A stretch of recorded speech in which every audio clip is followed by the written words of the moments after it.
Hello, this is Deborah Clay, fiction author and podcaster, and this is Castaway Books.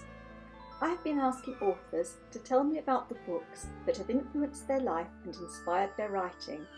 Now it's time to shine the light on book bloggers, those amazing writers who tirelessly support and cheer on authors with their book reviews.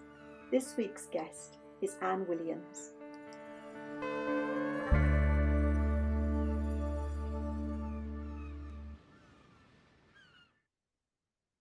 Hello, I am so delighted to meet Anne Williams because Anne, I'm afraid, is responsible for my very long to-be-read list because I think Anne and I like lots of similar books.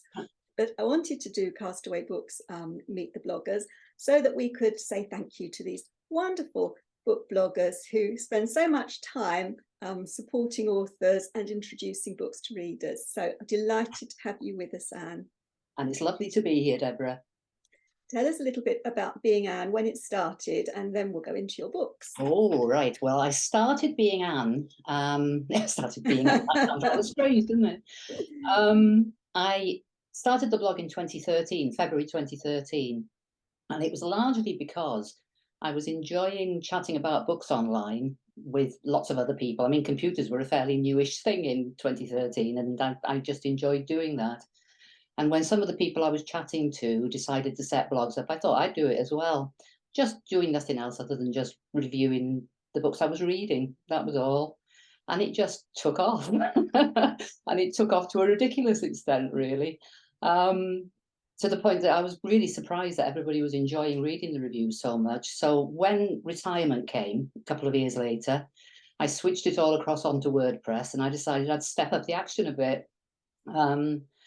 And now, well, 12,000 followers, and I think people kind of like it, and I like it too. Love it. I always look. I try not to look until I've got some space to read some. I think, no, I do apologise for your bank balance. Just as I was waiting for you to join me, I was reading your review of The Lost Heir, which I right. take on holiday. I'd recommend that one. I love all of Jane Cable's books. Okay, well, shall we go straight into your first book? Certainly. My first book is The Weirdstone of Brinsingamen by Alan Garner. And I chose this one really because I didn't want to do Enid Blyton like everybody else does for their first book.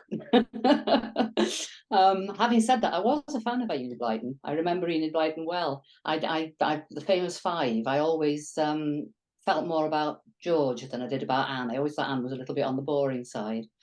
But I think what I gravitated towards more was the sort of magic and fantasy type books.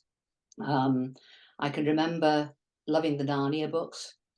And obviously moved on to Tolkien like everybody else my age did at the time. And I think it also stems really from the fact that when you're brought up in Wales, you're brought up on things like the Mabinogion, and you believe in dragons and fairies and the like. And it was just a natural extension, really. And what was so lovely about this book, and I think it's perhaps one of the lesser known ones of its kind, or maybe that's wrong of me to say that, but I think it is that it was grounded in reality. It was a really exciting story with two children. It was set around Alderley Edge, which was a kind of familiar backdrop. And it had an edge of darkness to it that was something that I just hadn't come across before. So I just thought I'd introduce it to other people. Bit of a step up from the famous five and their islands, and just a little bit. So how old were you when you were reading that? Do you know, I honestly have no idea. I mean, what I was thinking back about when I was thinking about children's books was I was thinking about the fact that I grew up among books. My mother always read to me, and read with me later when I was actually reading myself. And I can remember being surrounded by books because there were large floor-to-ceiling alcoves in the lounge that were full of books. And Mum used to belong to a book club that used to send her hardback books regularly that always caused a lot of excitement. And we used to enjoy that. So I think probably for this one, I was probably, I'm not sure what year it came out in, but I was probably about 7 or 8, I suppose, something like that. My dad used to belong to a book club, and I don't know about your mum's books, but his covers were all the same. But he was Yes. all the Dickens, but all the same. And I was sure he just chose his because he liked the look of them. I I don't think I saw can't him remember read. what it was called. Can you, the actual book club? Was it actually just No. called the I book club, recently maybe? cleared out his home, our childhood home, because I Mm, lost my father during the pandemic, which I similar right. to you, I believe. We'll come to Ah, that. right. Yeah. And I felt sad parting with them all, but they all look the same. So you've got all of the he loved Dickens, all of the Dickens, then all of the I don't know, and they've all got these same bland covers. Absolutely, yes, exactly. Mm. Funny enough, I got rid of all mums as well when I packed up the family home. The same, and it was quite sad to see some of them go. But having said that, they just didn't look particularly attractive on the shelf. I No, wasn't going to read them again, really. no. Oh, okay. I was going to ask you as well. But that's right. I was going to say, growing up, having lots of books in the house and Uh-huh. parents that were reading is a really good start in life, because I know some adults who, very few adults, because my friends are all obviously readers or Mhm. writers, but I'd have the occasional friend who say that they don't read books because they never had books in the house growing up. Yes, Books were just not I part of agree. their I've heard life. people say that as well, and I just find it strange. Mm. Sad, really. They've been deprived of that.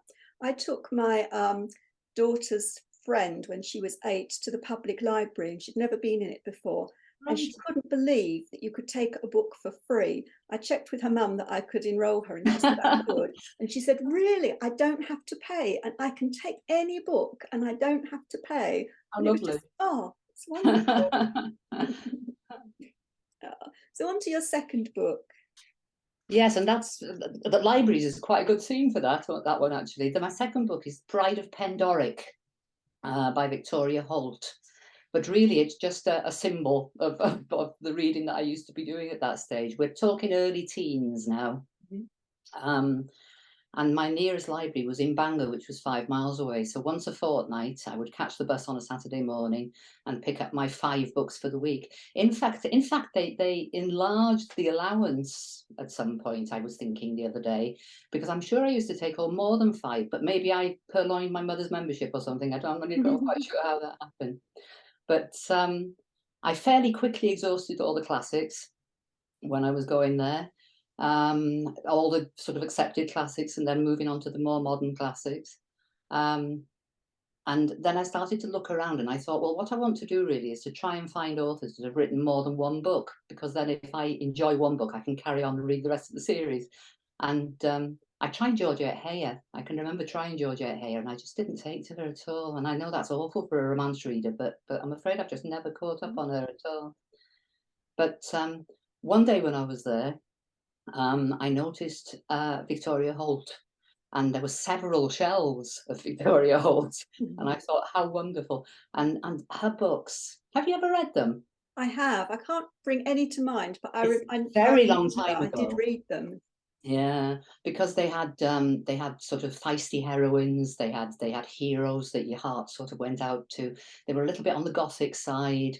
They sometimes had exotic locations, but there were so many of them, and that's what I really loved. So, and then I discovered that she wrote under other names. There was Philippa Carr for other romances, and then there was Jean Plaidy for her historical ones. And I got very into the historical ones at one time. I've no idea if they'd stand up these days. I really don't know. But her real name, let me just check my notes, is Eleanor Burford. Oh, Was Eleanor Burford. And I just have to say thank you to her for igniting my love of romantic fiction, really. she wrote loads of books when you count both names that she wrote under. That's right. In fact, Phenomenal. she wrote under about 7 or 8 in all, I think, but I only ever Mm. found 3. Mm. So they were quite intelligent, the classics that you were reading. You must have been a bright girl. Yes, I enjoyed my classics. And I really did read everything. I very much like Victorian Mm. literature, and I went on to read that more at university. Did you do Um, history at university? I did English at university. Oh. And do you still enjoy reading historical romance mostly? I went off it for a while. I got very sort of romantic comedy-ish for a long time, but I've just reacquired my liking for it. There was a time when all I could read was dual time ones because I needed the modern thread to balance the historical. But I find I like straight history now as well, widening my taste again. I think you go through phases with reading, don't you? Yes, That yes, there are times when there's certain types of books that sort of suit your mood. yeah, absolutely. You've got quite eclectic taste, really, haven't you? Yeah, I've had my moments. Well, your next book is one that I think all girls of about 15 when it Oh. came out. I think that was about sex education. So do tell us about this book. Something really strange happened when I finished university because obviously if you're doing English at university, you do an awful lot of reading, and it's reading to deadlines and it's reading stuff that you don't necessarily want to read. And you know, for a long time, it killed my love of reading altogether. I just didn't read for pleasure anymore. The only time I ever picked books up was when I was on holiday. I was working for the DHSS in Cardiff at the time and used to do a lot of holidays out to the Greek islands and whatever. And this was the era of the bonkbuster, as you said. You know, Jackie Collins, your Harold Robbins, all those. But I mean, Shirley Conran was the one, wasn't she? Really? Nice. My mum read it and I read it, and I thought, look back, and I think to myself, probably wasn't so appropriate for me to read that. It was really quite quite hot, really, wasn't it? I was working out how old I was at the time, actually, because I noticed it was put out in 1982, so I would have been late 20s then. So not so bad for me. 82. Yeah. Was it only 82? No, it was. I looked on Fantastic Fiction this morning, and it was 1982. Trying to work out. Well, I was older then. Yes, no, I was older then. Yeah, I was 22. I thought I was younger. Mind you, there were others before. Do you remember Jacqueline Suzanne? Yes, Did you yes. read her? And Harold Robbins was a bit And Harold Robbins was fantastic. going before too. Yes, he was. The Carpetbaggers. Yep. And Sidney Sheldon, that was another one. Yes, who wrote Women as Substance? Barbara Taylor Bradford. I Oh, but liked her. she didn't do the open bedroom door bit though, did No, she? no, she didn't. But there was a whole era of powerful Yeah, women. same era though. It was still the big books that you used to take on holiday. And it Yeah, was about 1980 when women were discovering their power in the workplace, and that's right. those books all Yeah. came out, and I loved all of them as well. There was that bit of glamour about them as well, wasn't there? I mean, you know, what we were watching on telly was your Dallas and your Dynasty and Yeah, whatever, and it just sort yeah. of carried through into the books, really. Big shoulder pads. Yep, yeah. I still have some somewhere. Up until about 1980, women didn't have much power, really, did they? You gave up work Oh, when you absolutely got not. married, or there was Yeah. an attitude that you ought to, you know, an expectation that you gave up work once you got married or had children. There was a very limiting factor to women at work, really, because I can remember I knew I was ready for promotion when I was working in Cardiff. And I can remember seeing my boss and saying, you know, is it not time now that you were considering me to go forward? And he said, not until you're 30. And it was that arbitrary that if I was a woman under 30, I wasn't fit to be a manager. Do you think it's the assumption that you might have children? I suspect so. Yeah, Because my there's never a daughter's, chance of that, mate. yeah, my daughter gets very cross even now. She's 34, and she spent the last 4 years assuring people that she manages that she is not going to be having children. They can't say it outright, but she doesn't want to have children. She wants a career, and she said, "I know that they keep thinking they you know, hint that you won't if you have children." Oh, it'd be nice to think that that had changed, wouldn't it? No, But it obviously hasn't. I don't think so. Yeah. I don't expect women to give up work, but they think, well, you're going to have time off on maternity leave, and you're perhaps not going to have the full commitment because you've got That's to right. do both. Yes, I think you're right there. Shame. Okay, so on to your fourth book. Yes, the fourth book is Fast Friends by Jill Mansell. Whenever anybody asks me what's the book that got me back into reading, and I'm in my 40s now, that's the time scale that we're talking about. So it Right. lasted a long time, that impact of going to university. It's this Jill Mansell book that I always mention. I can't remember an awful lot about it, but what it did for me was it opened up the door to all the other massive number of writers that were starting to produce books that I enjoyed at the time. You know, because people like Carol Matthews, Sue Moorcroft, whatever, they all came very quickly afterwards. So it was lovely, really, to be reintroduced to reading, and I started to enjoy it again. That was a very long time to have off reading, given you're such a bookworm. Yeah, but there was work and there was enjoying myself. Because when I moved to Cardiff, remember I came from a small village in North Wales. I'd been to Hull to university, which isn't exactly centre of the universe. And all of a sudden I was living in a big city and I was in my 20s. And there was too much living to do, really. The books just took a back seat for a while. But as I say, by my 40s, I'd settled down a bit. Fantastic. So what wild things did you do in Hull in your 20s? Very few, Can you tell us? really. No, Cardiff was the where I grew up, I think, more than anything else. You know, taking benefit claims in the daytime and then out all night afterwards. It was that sort of time. Yeah, well, we used to have enough energy to do that. I know. Yes, I can remember coming home in the early hours and then going into work. Yeah. Fond memories. So around this time, you decided to start your blog, Being Anne. Yes. At that time, was that really quite a new thing? Yes, it was really. There weren't that many of us when I started. There were a few names that are still around that you would recognise. But no, there were few of us. But it was a fun thing to do. We all started, I think, on a fairly basic platform. But it was the time, I think. It was just something nice to do. And what was rather nice about it was that it started from just reading the books that you happen to have around the house. And then all of a sudden, people began to realise, the publishers began to realise, and the authors began to realise that we could be a helpful form of publicity for them. So then the request started to come in about, would you like to review this one? Or, you know, how about coming to this launch and then we'll give you a copy and you can talk about it. And it just grew and grew and grew. But these days there are a tremendous number of bloggers. If you only have to look through Twitter how many reviews you see posted. So there are very many. You were one of the forefront of it all then, really. It was an exciting time. It was exciting times. You And must it still is to some extent. Yes. You must have seen big changes in book publishing during those 10 years. Yes, obviously the independent sector has grown tremendously. And I must say that the majority of my reading tends to come from small publishers and the independent sector. It's what I prefer because I think that really they're the people that need the push. And if I've got the ability to give them a bit of a push, then that's what I like doing. And we appreciate it. Good. Thank you. I never doubted it for a moment. It's wonderful. It's a lovely community, right? Yes, very much so.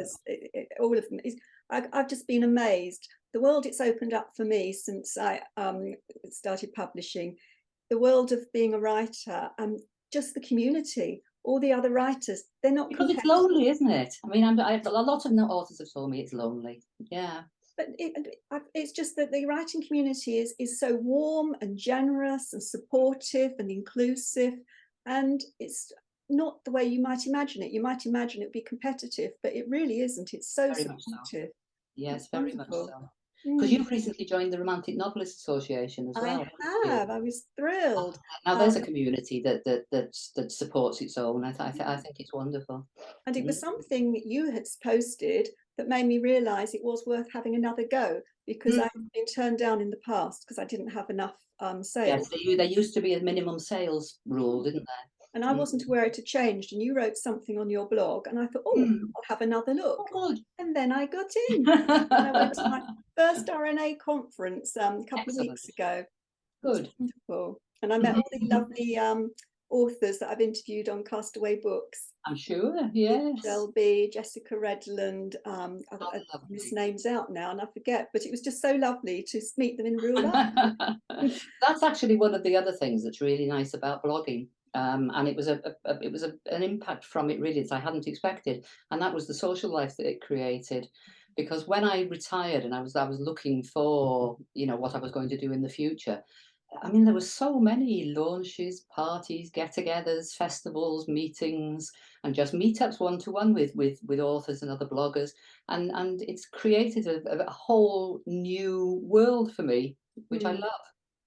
I feel very much part of it, and it's nice that bloggers are accepted as part of it. I think that's admirable. An essential part of it.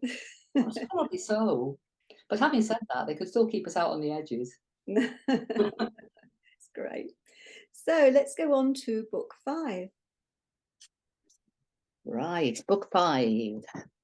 Forgive me fiddling about. I've just written them on cards in front of me just in case I forget what the books are that I chose. My 5th book was Letters to the Lost by Iona Gray. And I chose this one because you know the way people often say to you, "What is your favorite ever book?"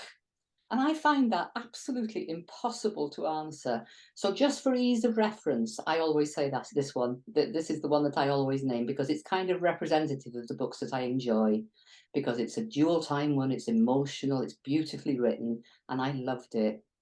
But the real reason for choosing it was that it's the last book that I remember my mum reading. Because as the dementia took its grip, she couldn't read anymore, and it was the last one that I remember her ever reading. Mm, mm. That was around just before the pandemic, and I think you lost your mum during the pandemic. It was really difficult, that really, yeah, because obviously nobody had an easy pandemic, but it was just that she'd just moved into a care home just before lockdowns started, and it meant I couldn't visit either, and she must have really wondered what on earth had happened. But she died the June of the first year of the Troubles. Had a similar experience. My lovely dad was diagnosed with Alzheimer's, and he was never too bad with it. Just his short-term memory was absolutely awful, but his Yeah. long-term, he knew who I was. He was lovely in that respect. It was lovely because we could share a lot still, but his short-term memory was poor. And he moved into a care home close to me a year before the pandemic. And in the first year, it was wonderful because he'd come to us for Sunday lunch, we'd Yeah, take him same here. out We did after exactly the lunch, same. all Yeah. those lovely things. Mhm. And then the pandemic hit, and he, like your mum, he didn't understand why I was No. standing outside the window saying, "Come in, come in." Actually, you can't believe we did it now, can you? I can remember the standing outside and waving, and I don't think she really knew who I was by that point. It had gone. Yeah. And the staff got him to try talking to me on the phone while I was outside, and that just confused him more. He just couldn't get it. Did you ever have one of those Zoom calls as well, where you're looking up her nostrils? That was most peculiar because they'd hold the phone in front of her face, and all Yeah, I could see was the end of her nose. Because she didn't know who I was. I mean, she didn't have a clue. Absolutely no, just ridiculous. confusing. And then when I could go in, right at the end, he died in the February, and I saw him on Christmas morning, Mhm. and I couldn't take him home with me. It'd be the first Christmas we hadn't spent together, I think, Yeah. ever. And he put out his arms to give me a hug, and I couldn't hug him. Yes, And that was I the could last feel that time one I with you. was Yeah. face to face with him. Other than that, it was just on the screen. Oh, and then when he was dying, I was allowed to go into his room, but I was told not to take off the mask, not to take off the apron. And my dad was dying, and I'd come in Oh, the back door from the garden. I wasn't even seeing anyone else. I wasn't going to give him anything. He was dying anyway. And as soon as she said, "Well, I'll leave you on your own for a bit." As soon as she went out the door, off came the apron, the mask. fair. I virtually got onto the bed with him to give him a big hug. I didn't prepare. Well done, you. No, my mum was in hospital when she died, and they actually, they said that I could go in and see her in the afternoon, and I went in, and as I arrived, they were wheeling her off to have tests done. So they told me not to hang about, that she was fine, and that I could go and see her the following day. And within an hour of me getting home, they rang to tell me she died. So it was really just, oh, I just felt awful about it. I felt like I should have stayed, and I should have, you just have that I regret know, I later. know, I know. I think back to it, and that was just horrible, horrible. But we did the best we could under the circumstances. We couldn't Absolutely. do any differently or more, could we? Absolutely, exactly. Ah, well, we've got to end on a happier note than that. Yeah, go on, you must. What have we got down to? Oh, you didn't leave me a happy ending. So let's go on from after the pandemic. What's life been like since? Oh, you've travelled a lot. You haven't told me about your travels. I can do you the happy ending if you like. I'll do the Hmm. happy ending because after losing mum, I was at a pretty low, really. It had been a bit of a bad trot, and then we had all the lockdowns and whatever, and it was very lonely. It was difficult. I wasn't very well, but then things started to lift again, and I decided it was time for me. So I did a lot of things to turn my life around, really. So I Hmm. lost 5 stone. I put on Oh, an well enormous done. amount of weight during lockdown. comfort eating, I guess. Mm. I reversed a type 2 diabetes diagnosis. I took up walking, and I started to enjoy life again. And Good. all through it all, I've enjoyed throughout it all doing the blogging. I've loved the reading, I've loved the reviewing, and I hope to carry on doing it for some considerable time to come. We hope so too, because we love reading your blogs I and think you'd buying miss lots me, of wouldn't you? books. Thank you. And then the last thing, what luxury will you take with you on this island? Do you know, I really thought about this one, but I decided people often ask me, why don't I write myself? Mm, Because they think I might be able to. mm. Um, but the reason I don't is 'cause I've got zero imagination, and and I really don't want to put the effort in, which is awful, I know, but there you go. So what I'd like, if I'm stuck on a desert island, is I'd like a stock of notebooks, and I'd like a pen that won't run out of ink, please. And I'm sure I must have a story in there somewhere. Yeah, I look forward to reading that. Can't get off my island now. Excellent. Well, before I'd stay online, so I'd chat with you, but thank you from all of us authors for the wonderful job you do, supporting us, introducing us to other readers, and recommending wonderful books for us all to read. Thank you, Deborah. Bye-bye.